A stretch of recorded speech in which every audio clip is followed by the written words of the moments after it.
Mike Davis said in his book, Planet of the Slums, that treason of the state is when the government fails to provide the support that citizens ask for.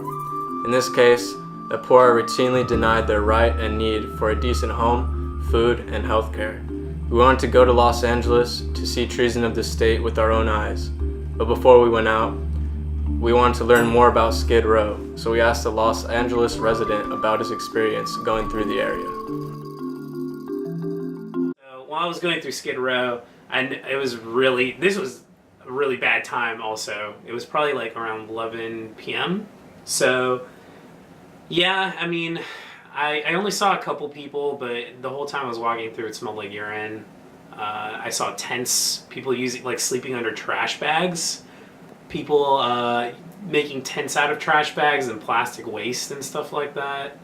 Abandoned cars people were sleeping in, and then I saw drug needles, used drug needles on the floor and stuff too. So yeah, it was weird also because I was with two friends who were girls too, and I noticed that some of the guys that were around were actually looking at them. So we were really freaking out and trying to move as fast as we could through Skid Row. We did end up finding the bar, but turned out to be the wrong bar, so we had to go through Skid Row, go back to Little Tokyo, which was terrible. We pretty much just jogged. The second we hit Skid Row, we just ran. We were just let's just get past this shady, it's a shady part of town, so. Yeah. After Gary spoke with us, we became very cautious and decided it was best not to approach anyone living in Skid Row. When we arrived, we instantly saw the cause of the government turning a blind eye on its poorest and sickest citizens.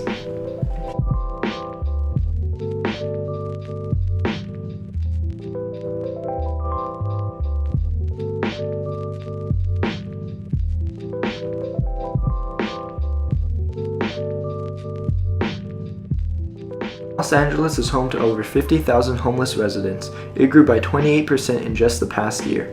Skid Row itself has anywhere between 8,000 to 11,000 homeless people at any given time, spanning 50 blocks in downtown Los Angeles. Most are alcoholics, drug addicts, or have severe mental diseases that aren't being treated. Once we left Skid Row, we wanted to learn how exactly to help the homeless and how the government may help to provide the services that they need. So, we decided to speak with an expert. I'm a case management intern at a nonprofit agency based out of Stanton. I think there's a lot of just factors to blame. I don't think any single one, but I think a big one is the understaffing of social services employees just in the industry. Over the last 10 years, there's been a drop by $9.3 million in discretionary funding for nonprofit agencies in the area, and that's a big chunk of money that could be used to help the problem instead of being diverted to other things. One of my clients actually in the past that I knew overdosed on methamphetamine because he was calling for help through hotlines for social services and couldn't get through to anyone.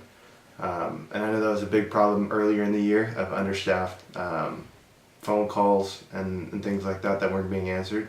So I think that's one of the big ones that stuck out. There's a lot of barriers that are presented to every demographic, whether it be families or individuals, children a lot especially.